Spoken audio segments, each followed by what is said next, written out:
Vou abordar um tema, senhor presidente e caros colegas, que para nós catarinenses, ele diz muito de perto. Nós estamos assim, eu diria, venerando, estamos meditando, estamos compartilhando com o centenário da Guerra do Contestado no nosso estado.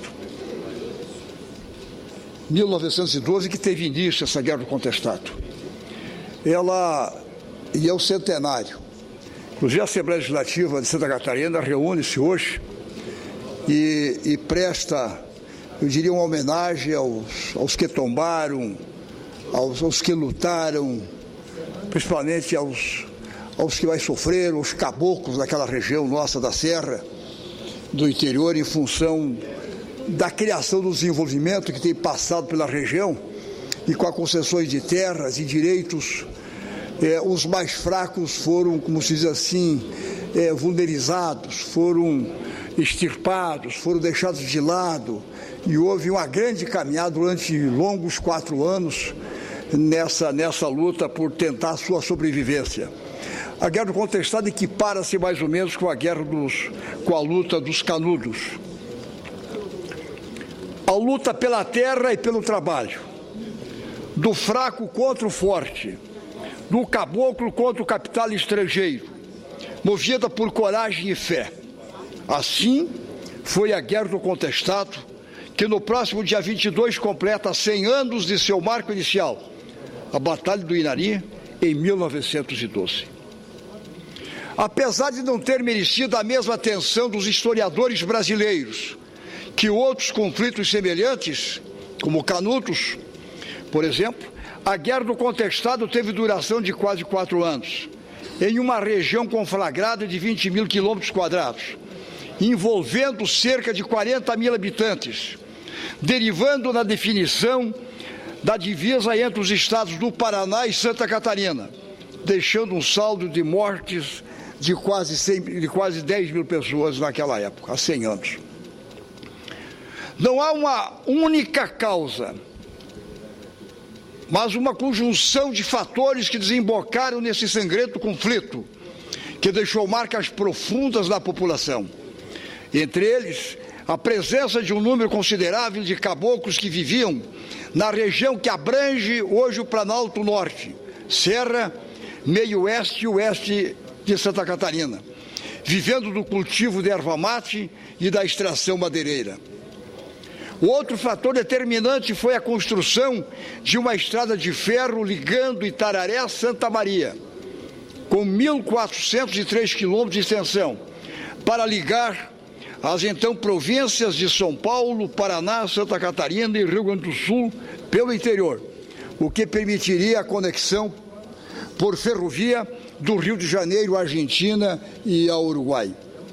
O acordo feito pelo polêmico empresário americano Percival Farquhar com o governo federal incluía também o direito de exploração de uma extensão de terras de 15 quilômetros para cada lado dos trilhos. Terras consideradas devolutas pelo governo, ou seja, sem utilidade e sem habitantes. A massa de camponeses desalojados uniram-se ainda os empregados demitidos à construção da ferrovia, concluída em 1910. É nesse momento que o terceiro elemento essencial para a compreensão do contestado, a base religiosa que guiou e deu força aos rebelados na luta por seus direitos e suas terras. Para compreender essa força, é preciso resgatar a figura de 3 monges.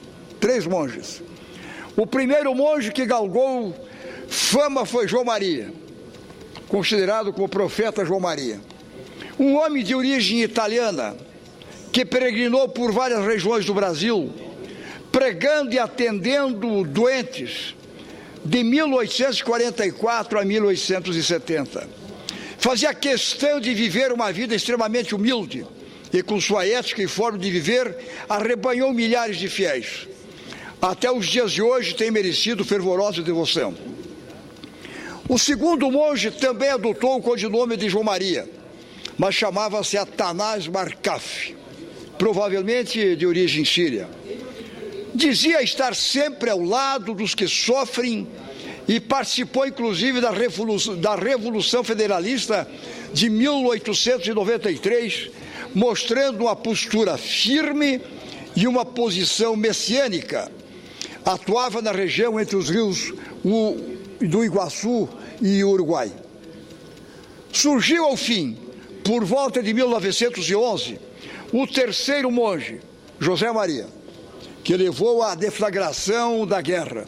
Nesse momento, os proprietários da estrada de ferro já haviam assumido a exploração da erva-mate e dos pinheiros e, posteriormente, venderam as terras para colonos do Rio Grande do Sul, expulsando os caboclos locais de suas terras.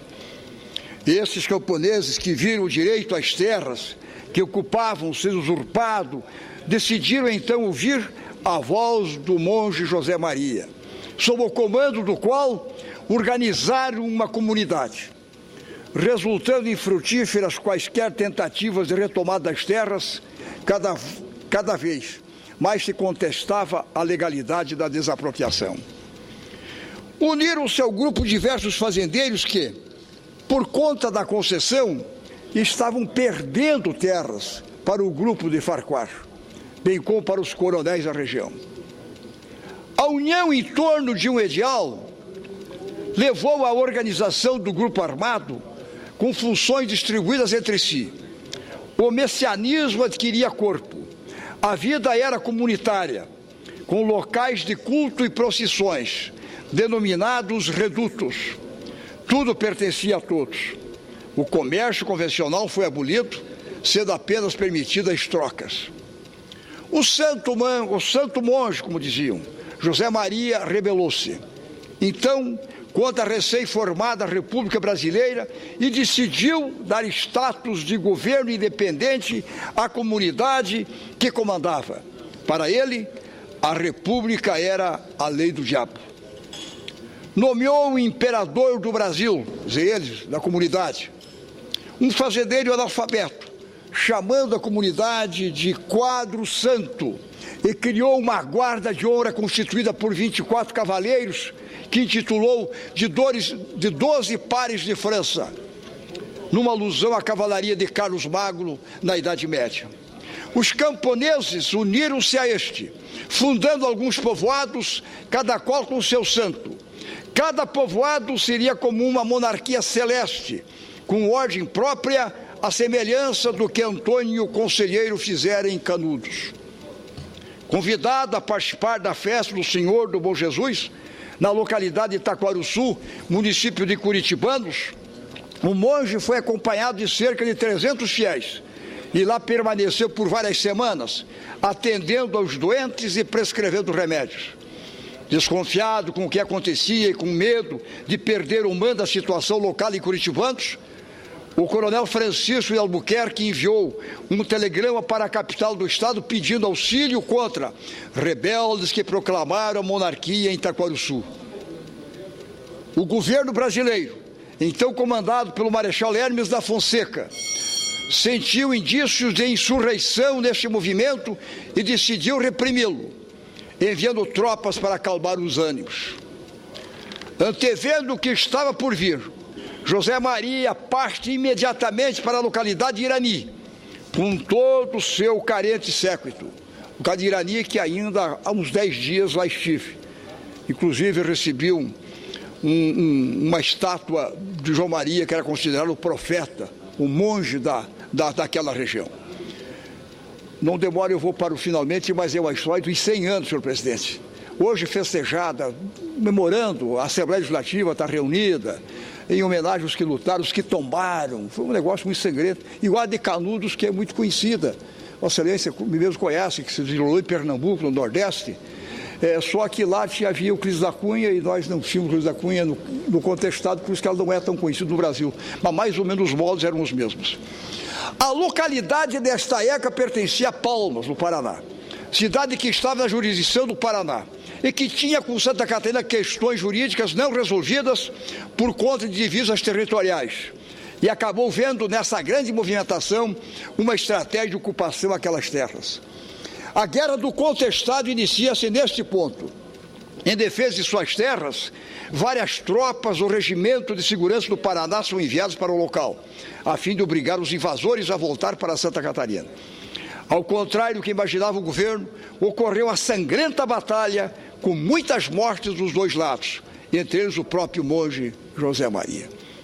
Mas a semente estava plantada e seguiram-se mais 4 anos de muitos combates, com destaque para os de Taquarussu, Caraguatá e Santa Maria, onde encerrou o conflito em agosto de 1916, com o quase extermínio dos rebelados. Lá em Santa Maria também estivemos há pouco tempo, vendo o cemitério dos últimos tombados. Além de um novo acordo de divisão territorial entre Santa Catarina e o Paraná, que é praticamente a marcação atual, a Guerra do Contestado deixou marcas profundas no povo catarinense, de força, de luta, de inconformidade com as injustiças e de defesa de seus direitos. Com a ajuda de alguns guerreiros dos dias atuais, essa bela história tem sido resgatada e preservada. Faço questão de citar aqui alguns deles que serviram de fonte para este pronunciamento, em especial o professor Vicente Teles, talvez o maior especialista no assunto, um lutador da memória do contestado, mas também o Instituto Histórico e Geográfico de Santa Catarina, o jornalista e cineasta Ernói Martiello, o cineasta Silvio Beck e o jornalista e historiador Celso Martins. Nesse mesmo esforço, a Assembleia, e termino, senhor presidente, nesse mesmo esforço, a Assembleia Legislativa de Santa Catarina realiza hoje uma sessão solene para relembrar o centenário do contestado. Congratulo-me com o deputado Antônio Aguiar, autor do requerimento para a importante iniciativa. Em nome dessas pessoas, parabenizo todos que lutam de forma incansável pela valorização da história catarinense, que essas lições não sejam esquecidas por nós. São essas, senhor presidente e caros colegas, as reflexões que trago na tarde de hoje em memória dessa luta do centenário da Guerra do Contestado, que é uma luta que se desenrolou, mas no centro geográfico de Santa Catarina, na região de Porto União, Canoinhas, Curitibanos, Irani, aquela região toda ali, foi no centro dessa região, tombaram em função da concessão para uma empresa americana fazer a estrada de ferro, que ligasse o Paraná com o Rio do Sul, mas ao mesmo tempo o governo federal, naquela época, cedeu 15 quilômetros de área dos dois lados, com o compromisso de entregar livre, desembaraçada para os americanos, para os empresários americanos naquela época, e ali viviam os caboclos, moravam, plantavam, colhiam erva, mate, cultivavam, e foram expulsos, não sabiam onde ir, têm ali seus bens, suas famílias, e aí começou a se juntar então, e vinham os monges, pregavam o direito à rebeldia, o direito a viver ali, o direito a não sei aonde ir, não tinham como se socorrer, e aí formou-se a Guerra do Contestado. Por isso que foram 4 anos de muitas lutas.